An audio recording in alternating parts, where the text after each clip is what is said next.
PM ஊழலில் புதிய தகவல் வெளியாகியிருப்பதாகவும் புதிதாக தொடங்கப்பட்ட 20 போலி நிறுவனங்கள் தேர்தல் பத்திரம் மூலம் பாஜகவுக்கு 103 கோடி நன்கொடை கொடுத்திருப்பதாகவும் காங்கிரஸ் குற்றம் சாட்டியுள்ளது.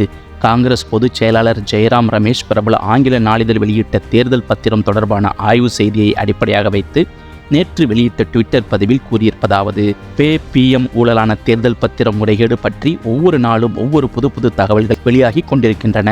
இந்த ஊழல் 4 விதமாக நடந்திருக்கிறது. தொழில் செய்ய வேண்டுமா, நன்கொடை கொடு. ஒப்பந்தம் வேணுமா, நன்கொடை கொடு. ED CBI மூலம் மிரட்டி நன்கொடை வசூல். போலி நிறுவனங்கள் மூலம் நன்கொடை வசூல். இவற்றில் தற்போது போலி நிறுவனங்கள் மூலம் நடந்த தேர்தல் பத்திர ஊழல் தொடர்பான புதிய சங்கதி வெளியாகியிருக்கிறது. அதாவது புதிதாக தொடங்கப்பட்ட 20 நிறுவனங்கள் மூலம் பாஜக 103 கோடி நன்கொடை பெற்றிருப்பதாக ஆங்கில நாளிதழ் செய்தி வெளியிட்டுள்ளது.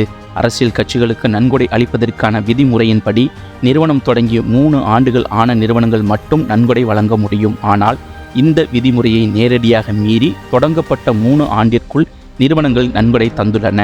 மேலும் முந்தைய 3 ஆண்டில் சராசரி நிகர லாபத்தில் 7.5% மட்டுமே கார்ப்பரேட் நிறுவனங்கள் நன்கொடையாக தர வேண்டும் என்ற விதிமுறையும் மீறப்பட்டுள்ளது.